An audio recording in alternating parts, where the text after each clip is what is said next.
Morning, morning guys. Morning, morning. Merry Christmas to all.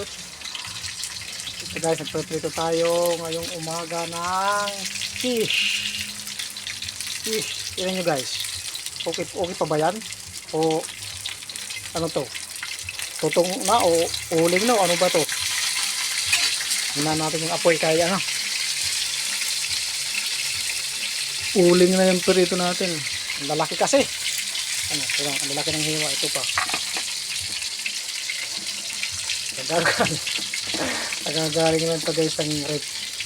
Tigas pa nga o. Pinirito ko kaagad. Hindi ko muna inano.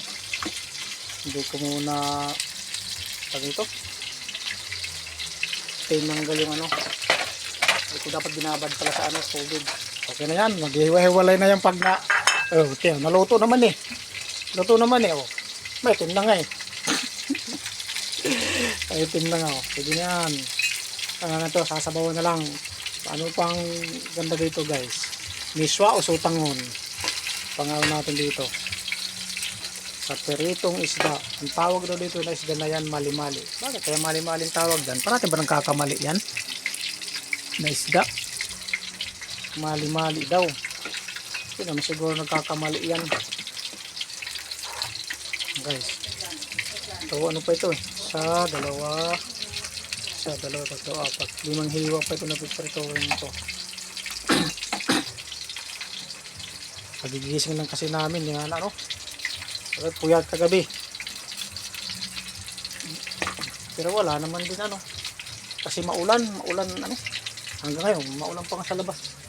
Grabe pa ng ulan. Problema nito bukas, pagpasok pasok na kami bukas, balik na namin 26. Maulan.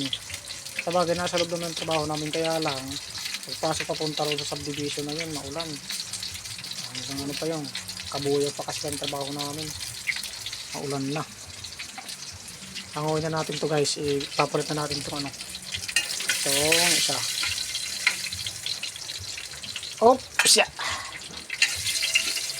Opsya. Opsya.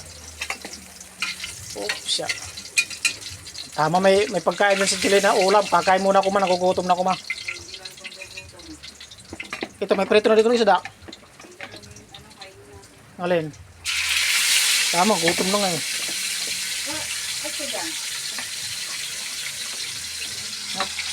Okay.